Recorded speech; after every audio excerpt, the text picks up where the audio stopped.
अगर आप social media, online gaming, unhealthy relationship, over eating, alcohol, cigarette, porn जैसी बीमारियों से बच भी गए हो तो भी बहुत चांसेस हैं कि आपको बिग बॉस की बीमारी के चंगुल में फंसने से कोई रोक नहीं सकता, क्योंकि इस वक्त चारों तरफ यही छाया हुआ है। एक ऐसा शो जहां पर आपको बहुत सारे बड़े बड़े लोग देखने को मिलेंगे, उनकी बड़ी बड़ी लड़ाइयाँ देखने को मिलेगी और बहुत सारी चुगलियाँ सुनने को मिलेंगी। अब मैं भी कोई दूध का दूल्हा नहीं हूँ, मैं भी एक समय पर बिग बॉस 13 का बहुत बड़ा फैन हुआ करता था और सिद्धार्थ और आसिम की लड़ाइयाँ देख देख कर खूब गिल्टी प्लेजर्स लिया करता था। लेकिन बिग बॉस 13 के बाद मेरे साथ कुछ ऐसा हुआ कि फिर मैंने बिग बॉस देखना ही बंद कर दिया। मैंने अपने आप को पाया बिल्कुल उसी तरह से लड़ते हुए, अपने घर वालों से, अपने दोस्तों से, जिस तरह से सिद्धार्थ और आसिम लड़ा करते थे। और तभी मुझे एहसास हुआ कि ये बिग बॉस शो ठीक नहीं है और ये शो कैसे धीरे धीरे हमें चेंज करता जाता है और किस तरह से हमको बर्बाद करता जाता है।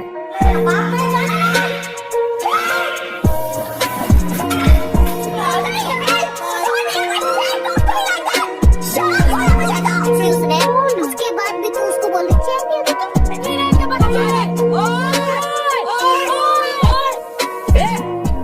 है? बाप का बच्चा।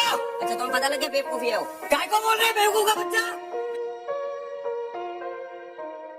सबसे बड़ा सवाल ये आता है कि ये शो इतना एडिक्टिव कैसे है। कभी अपने आप को नोटिस किया है जब आप कभी रोड पर कहीं जा रहे हो और वहाँ पर किसी की लड़ाई हो रही है, आप शायद उन लोगों को जानते भी नहीं होगे, लेकिन फिर भी वहाँ रुक कर खड़े होकर उस लड़ाई को देखते जरूर हो। आप थोड़ी देर के लिए भूल भी जाओगे कि आप किस काम के लिए घर से बाहर निकले थे और रुक कर देखना चाहोगे कि वहाँ पर चल क्या रहा है। बस समझ लो बिग बॉस हमारी इसी कमजोरी का फायदा उठाता है। जिस तरह से वो लड़ाइयाँ, वो आर्ग्यूमेंट हमारी आईबॉल्स को अपनी तरफ खींच लेती है, हमारी अटेंशन को खींच लेती है, बस उसी का फायदा बिग बॉस उठाता है। वो हमें उस लड़ाई की रेगुलर सप्लाई हमारे घरों तक पहुंचा देता है। अब देखो, बिग बॉस शो हमारे साथ जबरदस्ती तो कर नहीं सकता, इसीलिए वो हमें अपना एडिक्ट बनाने के लिए 3 चीजें करता है। सबसे पहले वो हमारी अटेंशन खींचता है। वो अपने शो में ऐसे लोगों को बुलाता है जिसे सब लोग जानते हैं, जो कि बहुत बड़े सेलिब्रिटीज हैं, बहुत ज्यादा फेमस हैं। बिग बॉस को जिस भी ऑडियंस को अट्रैक्ट करना है, उसे बस उस ऑडियंस के फेमस सेलिब्रिटी को अपने शो में बुलाना है और बस वो पूरी की पूरी ऑडियंस उठकर उस शो को देखने पहुंच जाएगी, जैसा कि पुनीत सुपरस्टार के साथ हुआ। लेकिन बिग बॉस शो को उस ऑडियंस को रोक कर रखने के लिए बहुत ज्यादा मेहनत नहीं करनी पड़ती, क्योंकि अब हम ये जानना चाहते हैं, ये पहचानना चाहते हैं कि वो इंसान कैसा है और उसका हर एक सिचुएशन में रिएक्शन कैसा होता है, ताकि हमारे और उस सेलिब्रिटी के बीच में एक कनेक्शन बन सके, एक बॉन्ड बन सके। और फिर तीसरी चीज आती है जो कि हमको बिग बॉस शो का बिल्कुल एडिक्ट बना देती है, जो कि है लड़ाई और चुगली। क्योंकि लड़ाई और चुगली हमारा एक गिल्टी प्लेजर है। हम बिल्कुल भी नहीं चाहते कि कहीं पर लड़ाई हो जाए, लेकिन हम लड़ाई देखने में मजे पूरे लेते हैं। हमें पता है कि चुगली करना बिल्कुल भी ठीक चीज नहीं होती, लेकिन हमें चुगली देखने में और करने में मजा भी उतना ही आता है। और यही गिल्टी प्लेजर हमें बिग बॉस का एडिक्ट बना देती है। ये लड़ाई और चुगली जैसे गिल्टी प्लेजर हमें अपना एडिक्ट तो बना ही लेती है, लेकिन इसके ऊपर से एक और चीज आ जाती है जब हम अपने फेवरेट सेलिब्रिटी को अपने ईगो से जोड़कर देखने लग जाते हैं। हम सही या गलत ठीक से देख नहीं पाते और हमारे अंदर ये भावना आ जाती है कि क्योंकि ये सेलिब्रिटी मेरा फेवरेट है, इसलिए ये सही होगा। और ऐसे ही इस शो को अपने ईगो से बहुत ज्यादा जोड़कर आप इस शो के एडिक्ट बन जाते हैं। और जैसे ही आप इस शो के एडिक्ट बन जाते हैं, आपके ऊपर इस शो के बहुत सारे बुरे प्रभाव पड़ने लग जाते हैं। सबसे पहला बुरा प्रभाव ये है कि हम बिल्कुल उन्हीं के जैसे बनने लग जाते हैं। देखो, बिग बॉस के घर के अंदर जो माहौल बना होता है, वहाँ पर सिर्फ 2 ही चीजें हो सकती हैं। पहला है लड़ाई और दूसरा है चुगली। और क्योंकि हम ज्यादातर समय यही देखते हैं, तो हम भी वैसे ही बनने लग जाते हैं। असलियत में तो बिग बॉस के कंटेस्टेंट भी इतनी लड़ाइयाँ और इतनी चुगलियाँ अपनी रियल लाइफ में नहीं करते होंगे, लेकिन क्योंकि बिग बॉस के घर के अंदर माहौल ही ऐसा बनाया जाता है ताकि आपको लड़ाइयाँ और चुगली देखने को मिले, क्योंकि इसी से बिग बॉस पैसे कमाता है। और यही लड़ाइयाँ और चुगलियाँ देख देख कर आपका दिमाग भी भ्रष्ट होने लग जाता है, क्योंकि आप भी उसी माहौल का हिस्सा बन जाते हो। वो कहते हैं ना कि मुझे अपने 5 दोस्त दिखाओ, मैं तुम्हें तुम्हारा फ्यूचर बताऊंगा। बिल्कुल इससे ही मिलता जुलता एक और कोट है जो कि कहता है कि मुझे अपना माहौल बताओ, मैं आपको आपका मन बताऊंगा। जिस तरह के माहौल में आप रहेंगे, उसी तरह का आपका मन बन जाता है। अगर आपके माहौल में बहुत सारी लड़ाइयाँ और चुगलियाँ हैं, तो आप भी लड़ाई खोर और चुगली खोर बन जाते हो। दूसरा प्रभाव पड़ता है आपके रिलेशनशिप्स पर। मैंने खुद अपने आप को नोटिस किया था बिग बॉस 13 के समय पर कि मेरे मुंह में कुछ ऐसे शब्द आने लग गए थे, या फिर मैं कुछ ऐसी भाषा में बात करने लग गया था जो मैं पहले करता ही नहीं था। मैं अपने घर वालों से नॉर्मल टॉपिक्स के ऊपर भी तेज आवाज में बात करने लग गया था। और जिस तरह से बिग बॉस में आर्ग्यूमेंट्स होते हैं, लोग जल्दी जल्दी बोलकर अपनी बात को खत्म करते हैं, उसी तरह से मैं भी करने लग गया था। क्या आपने कभी ऐसे लोगों को नोटिस किया है? शायद वो आपके फ्रेंड सर्कल में भी हो सकते हैं। वो इतनी ज्यादा गालियाँ देने लग जाते हैं कि कभी कभी उनके घर वालों के सामने भी उनसे कंट्रोल नहीं होता। बिग बॉस देखने से हमारी हालत भी कुछ ऐसी ही हो जाती है। मैंने कहा था ना, जैसा आपका माहौल होता है वैसा आपका मन बन जाता है। हो सकता है कि आपको आपकी बातों पर, आपके शब्दों पर कंट्रोल ही ना बचे। आप कुछ ऐसी बातें बोल दो और फिर बाद में सोचो कि ये मैंने क्या बोल दिया। तीसरा प्रभाव ये पड़ता है कि हम असली जिंदगी के मुद्दों से भटक जाते हैं, क्योंकि आप इतनी लड़ाइयाँ और चुगलियाँ देख रहे हो, आपका दिमाग भी बस उन्हीं चीजों में चलने लग जाता है। अब सोचो जरा कि तुम्हारा दिमाग लगा हुआ है कि किसने किसके पानी में साबुन मिलाकर पिला दिया, या फिर किसने किसको गाली दी, या फिर किसने किससे लड़ाई की। जब आप अपनी असली जिंदगी में किन्हीं चार ढंग के लोगों के सामने खड़े होगे तो आपको पता चलेगा कि वो लोग जो बातें कर रहे हैं वो आपको समझ में ही नहीं आ रही है। अगर कोई व्यक्ति आपको किसी डीप टॉपिक के बारे में समझाना चाह रहा होगा तो पहली बात तो आपको कुछ भी समझ ही नहीं आएगा, और दूसरी बात आपको बिल्कुल इंटरेस्ट भी नहीं आएगा। आपके अंदर की गहराई ही खत्म हो जाएगी। और क्योंकि आपको रियल लाइफ के मुद्दों पर हो रही बातें समझ में ही नहीं आएगी तो आप क्या करोगे? आप आपकी रियल लाइफ को स्केप करने लग जाओगे। जब आपका पढ़ाई में मन नहीं लगेगा, डीप बातें समझ में ही नहीं आएंगी, और घर वालों से आप ठीक से बात ही नहीं कर पाओगे, जब आप असली दुनिया से पूरी तरह से नाराज हो जाओगे, तब आप असली दुनिया से स्केप करने लग जाओगे और वहीं पर जाओगे जहां आपको सबसे ज्यादा मजा आता है। आप वहीं जाओगे जहां के आप एडिक्ट बन चुके हो। आप फिर से चले जाओगे बिग बॉस के घर में झांकने। और अब तो वैसे भी 24 घंटे उस घर की खिड़कियां खुली रहती हैं। बिग बॉस वालों ने आपके 24 घंटों के मजे का प्रबंध कर दिया है। आप देख पा रहे हो यहाँ पर क्या हो रहा है। जिस तरह से कोई भी इंसान सोशल मीडिया का एडिक्ट बन जाता है, वो सोशल मीडिया पर स्क्रॉल कर कर कर अपने रियलिटी को स्केप करता है, बिल्कुल उसी तरह से बिग बॉस भी रियलिटी को स्केप करने का एक दूसरा रास्ता बन जाता है। क्योंकि सोशल मीडिया और बिग बॉस की दुनिया बहुत ही रंग बिरंगी होती है और तुम्हारी असली दुनिया बिल्कुल ही ब्लैक एंड व्हाइट होती है। लेकिन एक बात मैं पहले ही बताना चाहता हूँ कि ये जो तुम्हारी ब्लैक एंड व्हाइट दुनिया है, इसे ब्लैक एंड व्हाइट तुम ही ने बनाया है। क्योंकि रियल लाइफ को रंग बिरंगा बनाने के लिए हमें मेहनत करनी पड़ती है, लेकिन सोशल मीडिया और बिग बॉस देखने में हमें बिल्कुल भी मेहनत नहीं करनी पड़ती। और क्योंकि इस रंग बिरंगे दुनिया में आने में बिल्कुल भी मेहनत नहीं करनी पड़ती, इसीलिए हम बिग बॉस की नकली और सस्ती रंग बिरंगे दुनिया में ही रहना पसंद करते हैं। अब सवाल आता है कि हम करें तो करें क्या? देखो, अब तो बस एक ही रास्ता बचता है कि दृढ़ संकल्प करो और इस रास्ते पर से हटो,